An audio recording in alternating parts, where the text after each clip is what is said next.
என்னை தத்தெடுத்த தமிழுக்கும் என் முதற்கண் வணக்கம். நாம் இன்று 77வது குடியரசு தின விழாவை கொண்டாடி கொண்டு வருகிறோம். நான் இன்று இந்திய அரசியலமைப்பு சட்டத்தின் சிறப்பு கூறுகளை பற்றி நான் உங்களிடம் கூற வருகிறேன். குடியரசு தினம் என்பது ஒவ்வொரு இந்தியருக்கும் உரிய முக்கியமான நாள். சாதி, மதம், சமய பேதமற்ற அனைவருக்குமான நாள் இன்று.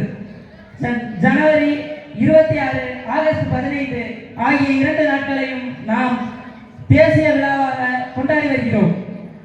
இந்திய அரசியலமைப்பு சட்டம் 1950 ஜனவரி 26ஆம் நாள் காலை 10 மணி to 12 மணி அளவில் நடைமுறைக்கு வந்தது. 1926ஆம் ஆண்டு 26ஆம் நாள் 118 சட்டமன்ற உறுப்பினர்கள் கையெழுத்திட்டனர். இந்திய குடியரசுத் தலைவர் தேசிய கொடியை ஏற்றுவார். அவரை கௌரவிக்கும் விதமாக 21 குண்டுகள் முழங்க அவருக்கு மரியாதை செலுத்தப்படும். 1950 ஜனவரி 26ஆம் நாள் சாரநாத்தில் உள்ள அசோக சக்கரம் தேசிய சின்னமாக அறிவிக்கப்பட்டது. அது மட்டுமின்றி வந்தே மாதரம் தேசிய பாடலாகவும் அறிமுகப்படுத்தப்பட்டது.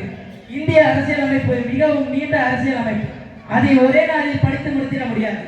அது 22 பாகங்கள், 448 கட்டுரைகள், 12 அட்டவணைகள், 97 சீர்திருத்தங்களை உள்ளடக்கியுள்ளது என்று கூறி வாய்ப்பளித்ததற்கு நன்றி கூறி விடைபெறுகிறேன்.